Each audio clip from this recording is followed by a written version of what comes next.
একলব্যের কথা বলা হয়, মহত্তাৎ ভারত বত্তাচ্চ মহাভারত মুচ্যতে, অর্থাৎ যা নেই ভারতে তা নেই মহাভারতে। সত্যিই তো, ধর্ম অধর্ম, ত্যাগ, স্বার্থপরতা, ঔদার্য, সংকীর্ণতা, দেবতা অসুর, ভালো মন্দ, সুখ দুঃখ, এই সব কিছুরই যেন চরমতম সমন্বয় ঘটেছে মহাভারতে। আর এগুলো ফুটিয়ে তুলেছেন মহাভারতের সেই রথী মহারথী চরিত্ররা। হয়তো পাণ্ডবরাই মানুষের মনের মণিকোঠায় বসবাস করেন সর্বক্ষণ। তবে পাণ্ডবরা ছাড়াও গুরু দ্রোণ, পিতামহ ভীষ্ম, দাতা কর্ণ প্রমুখরা পাণ্ডবদের বিরুদ্ধাচরণ করলেও ইতিহাস কিন্তু তাদেরকে যথাযথ মর্যাদার সাথে স্থান দিয়েছে। ঠিক এমন একটি মহাভারতের চরিত্র একলব্য। স্বার্থের হাড়িকাঠে বলি হওয়া এই দুর্নিবার ধনুর্ধরের উপস্থিতি খুব সামান্য সময়ের জন্য হলেও তা মানুষের মনে এক বিশেষ স্থান করে নিয়েছে। আজ এই মহান যোদ্ধাই আমাদের আলোচনার বিষয়। আজ আমরা জানবো আসলে কে ছিলেন একলব্য। তিনি কি আসলে নিষাদ রাজের পুত্র ছিলেন, নাকি তার পিতা অন্য কেউ? তার আঙ্গুল কেটে ফেলার পর কি ঘটেছিল তার বাকি জীবনে, আর কেই বা তাকে বধ করেছিলেন? খোদ মহাভারতে একলব্যের সম্বন্ধে বিশেষ কিছু পাওয়া যায় না। যেটুকু পাওয়া যায় তা হলো তিনি ভীল আদিবাসীদের নিষাদ নামক একটি রাজ্যের রাজা হিরণ্যধনু ও রানী বিশাখার সন্তান। একলব্য চেয়েছিলেন নিজেকে বড় ধনুর্ধর হিসেবে প্রতিষ্ঠা করতে, তাই অস্ত্র শিক্ষা করতে অনেক আশা নিয়ে শরণাপন্ন হয়েছিলেন রাজকুমারদের অস্ত্র শিক্ষক গুরু দ্রোণাচার্যের কাছে। কিন্তু গুরু দ্রোণাচার্য প্রত্যাখ্যান করলেন একলব্যের শিষ্যত্ব। দ্রোণাচার্যের এহেন বিমাতা সুলভ আচরণের কারণ বিশ্লেষণ করলে চারটি বিষয় সামনে আসে। প্রথমত, একলব্য ছিলেন শূদ্রজাত সন্তান। দ্বিতীয়ত, রাজপরিবারের গুরুদের বহিরাগত কাউকে শিষ্য হিসেবে গ্রহণ করার পরম্পরা ছিল না। তৃতীয়ত, গুরু দ্রোণ পাঞ্চালরাজ দ্রুপদকে পরাজিত করার জন্য অপ্রতিদ্বন্দ্বী হিসেবে প্রস্তুত করছিলেন অর্জুনকে, তাই একলব্যকে শিক্ষা দেওয়াটাও তার প্রতিশোধ নেওয়ার পথে বাধা হয়ে দাঁড়াতে পারে। এবং চতুর্থত, একলব্য ছিলেন নিষাদ রাজের পুত্র। নিষাদরা ছিলেন জরাসন্ধের মিত্র শক্তি। অন্যদিকে জরাসন্ধ ছিলেন যাদব কুরু বংশের প্রতিদ্বন্দ্বী। তাই যতই রাজপরিবারের অস্ত্রগুরু হন না কেন, দ্রোণাচার্য এত বড় বড় বাধার দেওয়ালগুলো ডিঙাতে পারেননি। তবে হার মানেননি একলব্য। গুরু দ্রোণের প্রতিও বীতশ্রদ্ধ হননি একটুও, বরং গহীন বনে দ্রোণাচার্যের মূর্তি গড়ে তার সামনে শুরু করলেন অনুশীলন। দিনের পর দিন তার কঠোর অধ্যাবসায় আর অনুশীলনের ফলে একের পর এক রপ্ত করতে থাকেন অস্ত্রবিদ্যার কঠিন থেকে কঠিনতম কৌশলগুলো। এক পর্যায়ে তিনি হয়ে উঠলেন এক মহাপরাক্রমশালী এবং দুর্নিবার ধনুর্বিদ। একদিন অস্ত্র শিক্ষা করার সময় রাজকুমারদের একটি কুকুর বারবার শব্দ করে তার অনুশীলনে ব্যাঘাত ঘটাচ্ছিল। তাই তিনি তার মুখে এমনভাবে একটি বাণ নিক্ষেপ করেন যাতে তার প্রাণহানি না ঘটে, আবার শব্দও না করতে পারে।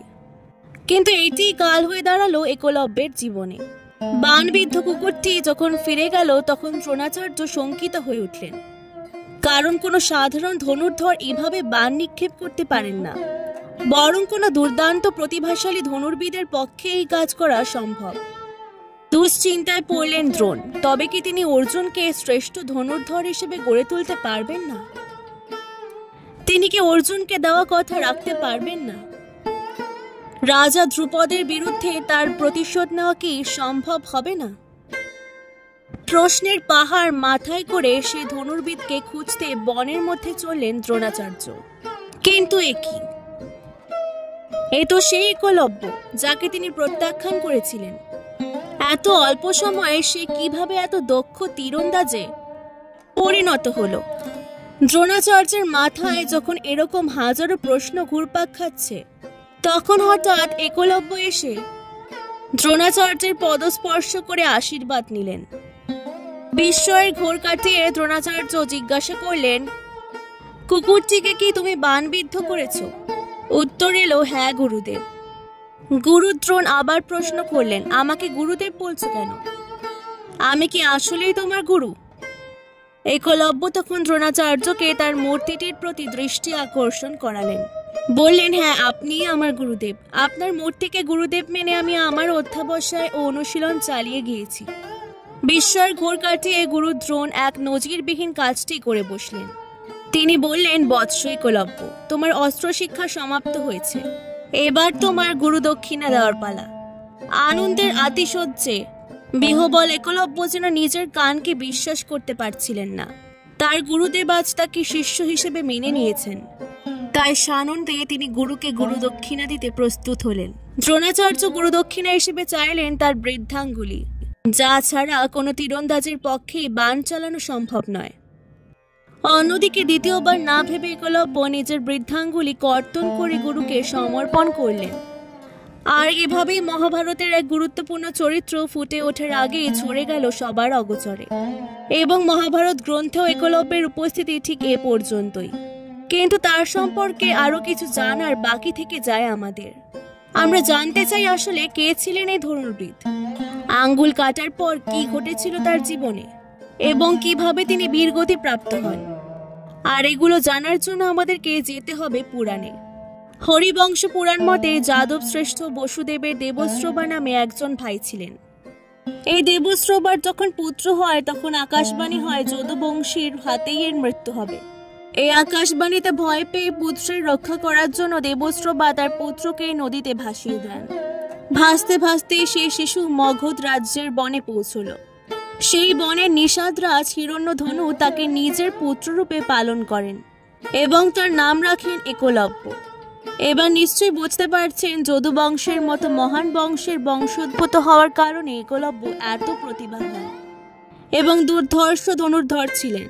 হরিশঙ্কর জলদাস তার একলব্য বইতে বলেছেন, গুরুদ্রোণের কাছে নিগৃহীত একলব্য তার ডান হাতের বৃদ্ধাঙ্গুলি ছাড়াই তার অনুশীলন চালিয়ে যান। কালক্রমে মহাভারতের শেষ ভাগে যখন কুরু পাণ্ডবদের মধ্যে মহারণের সূচনা হয় তখন তিনি কৌরব পক্ষে যোগ দেন। কারণ গুরু দ্রোণাচার্য ও পাণ্ডুপুত্র অর্জুনের প্রতি তার মনে তীব্র ক্ষোভ দানা বেঁধেছিল। কেননা অর্জুনকে শ্রেষ্ঠ ধনুর্বীর হিসেবে প্রতিষ্ঠিত করতে তার ডান হাতের বৃদ্ধাঙ্গুলি গুরুদক্ষিণা হিসেবে চাওয়ার মতো নিষ্ঠুরতম কাজ করেছেন গুরুদ্রোণ। সেই সময়ে দ্রোণের থেকে প্রত্যাখ্যাত কর্ণ তার প্রতি সমব্যথী ছিলেন, কারণ তিনিও একলব্যের মতো ক্ষত্র না হবার জন্য অস্ত্র শিক্ষা পাননি। কর্ণের প্রতি কৃতজ্ঞতা, দুর্যোধনের প্রতিশোধ পরায়ণ প্ররোচনা আর অর্জুনের প্রতি ক্ষোভের জন্যই তিনি কৌরব পক্ষের হয়ে অস্ত্র ধারণ করেন। যুদ্ধে কৌরবের পরাজয়ের পর তিনি আবার তার আবাসস্থলে তথা জঙ্গলে ফেরত যান। হরিবংশ পুরাণ আরো বলছে, বহুকাল পরে যখন ভগবান শ্রীকৃষ্ণ তার মামা কংসকে বধ করেন তখন কংসের শ্বশুর জরাসন্ধ শ্রীকৃষ্ণের প্রতি চরমভাবে ক্রোধিত হন। মগধের সেই সম্রাট কংস বধের প্রতিশোধ নেওয়ার জন্য 17 বার মথুরা আক্রমণ করেন এবং প্রত্যেকবারই গুরুতরভাবে পরাজিত হন। এই জরাসন্ধ যখন জানতে পারেন যে তার রাজ্যে একলব্যের মতো একজন মহান ধনুর্ধর আছে তখন তিনি একলব্যকে তার সেনাপতি হিসেবে নিযুক্ত করেন। সেনাপতি হিসেবে নিযুক্ত হওয়ার পর একলব্য যুদ্ধক্ষেত্রে যাদব সেনাবাহিনীর একটি বড় অংশ ধ্বংস করে দেন। তার এই ভীষণ পরাক্রম দেখে স্বয়ং ভগবান শ্রীকৃষ্ণ তার বিরুদ্ধে যুদ্ধে অবতীর্ণ হয়ে তাকে বীরগতি প্রদান করেন। এইভাবে আকাশবাণী সত্য হয় এবং একলব্যের জীবনের সমাপ্তি ঘটে। ভিডিও ভালো লাগলে অবশ্যই পুরাণ গল্প কথাকে সাবস্ক্রাইব করে দেবেন। অনেক অনেক ধন্যবাদ।